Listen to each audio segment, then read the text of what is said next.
శ్రీ మహాగణపతే నమ. శ్రీ సరస్వత్యే నమ. శ్రీపాదవల్లభ నరసింహ సరస్వతి శ్రీ గురు దత్తాత్రేయాయ నమ. యం యోగివర్యా వివిధైరూపాయైః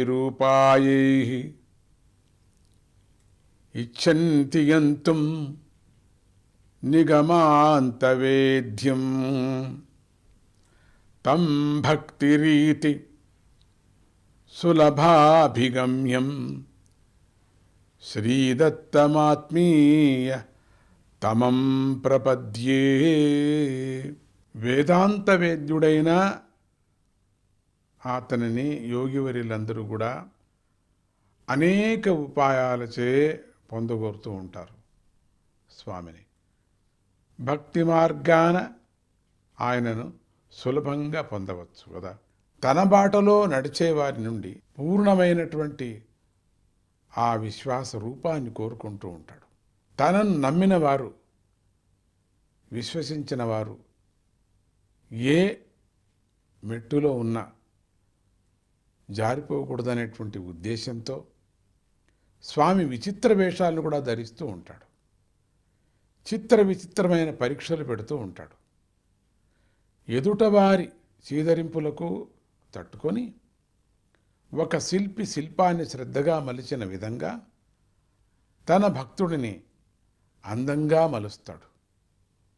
సమాజానికి ఉపయోగపడేటట్లుగా తయారు చేస్తాడు. స్వామి పెట్టే పరీక్షలు భక్తులకు మాత్రమే కావు, మహాయోగులకు కూడా వర్తిస్తాయి. ఒకసారి స్వామి బాల్యంలో ఒక గొప్ప సంఘటన జరిగింది. కొంతమంది యోగులు వచ్చి తమను శిష్యులుగా స్వీకరించమని స్వామి వెంటబడ్డాడు.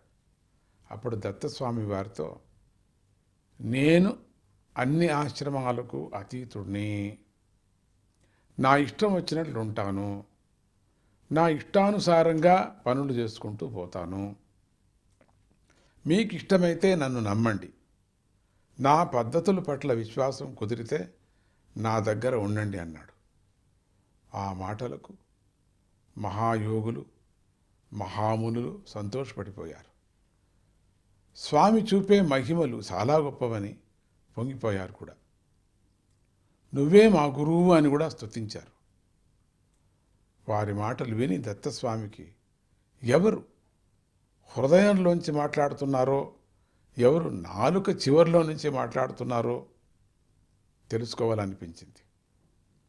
తనపై నమ్మకం ఉంచిన వారు, తన పద్ధతిని విశ్వసించిన వారు ఎలాంటి ఫలాన్ని పొందుతారో లోకానికి తెలపాలని దత్తస్వామి నిర్ణయించుకున్నాడు. అందరూ చూస్తూ ఉండగానే పక్కనే ఉన్నటువంటి సరస్సులోకి బుడుంగను మునిగిపోయాడు. మునిగిపోయినటువంటి స్వామి ఇక పైకి రాలేదు.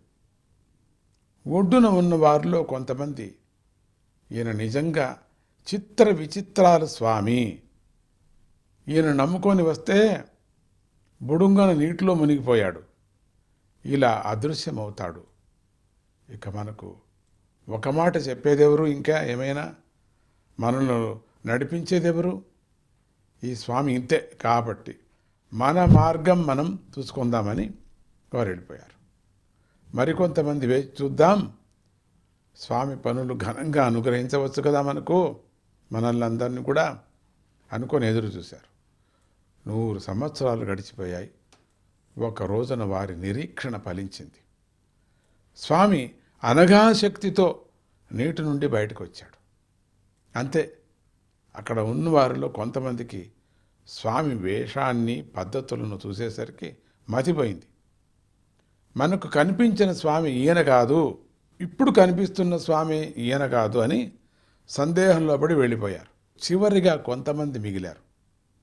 వారు స్వామిని చూసి, దేవా, నువ్వు ఏమి అంటని వాడివి, నువ్వు ధర్మం వల్ల వచ్చేటువంటి పవిత్రత, అధర్మం వల్ల వచ్చేటువంటి అపవిత్రత నీకు లేదు స్వామి. మాలాంటి వారం అల్పబుద్ధితో సామాన్య లౌకిక ధర్మసూత్రాలతో నిన్ను బంధించాలనంతా చూస్తున్నాం. లోకా స్థితిని చూసి మేమంతా భ్రమిస్తున్నాం. నీలాగా మేము చేసి చూపించగలమని గర్వించి అధర్మ పరులవుతున్నాం. స్వామి దత్తయోగీశ్వర, ఇది నీ యొక్క సత్య స్వరూపమని పరమ సత్యాన్ని లోకానికి తెలిపారు. ఇదే దత్తస్వామి యొక్క సత్యరూపము. ఈ సత్య విషయాన్ని తెలుసుకున్న వారిని చూసి స్వామి సంతోషించి మహాయోగాన్ని వారికి అందించాడు. కాబట్టి దత్తస్వామి చూపే చిత్ర విచిత్ర వేషాలు లోకాన్ని ఉద్ధరించటంలో భాగమని మనమంతా గ్రహించాలి. భక్తిని దృఢతరం చేయటానికి, స్థిరబుద్ధి కలిగించటానికి మనమంతా బాగా తెలుసుకోవాలి. ఎలాంటి పరిస్థితుల్లో కూడా మోహంలోనూ చాంచల్యంలోనూ పడుకోకుండా స్వధర్మాన్ని రక్షించుకుంటూ పరధర్మాన్ని గౌరవించాలని స్వామి బోధిస్తున్నాడు. ఇదే దత్తతత్వము చెబుతున్నటువంటి సత్య విషయం కదా. దీనిని ఎవరు తెలుసుకున్న వారి మనోబాధలను దత్తస్వామి తొలగించి మనశ్శాంతిని ప్రసాదిస్తాడు. శ్రీ కాలాగ్ని శమన దత్తస్వామి అనుగ్రహంతో భక్తి విశ్వాసాలు వృద్ధి చెందునుగాక. పరోపకార బుద్ధితో పరస్పర సహకారంతో సంఘం తరించుగా. కానీ దత్తస్మరణ చేస్తూ జయ గురుదత్త శ్రీ గురుదత్త అంటూ జయ గురుదత్త శ్రీ గురు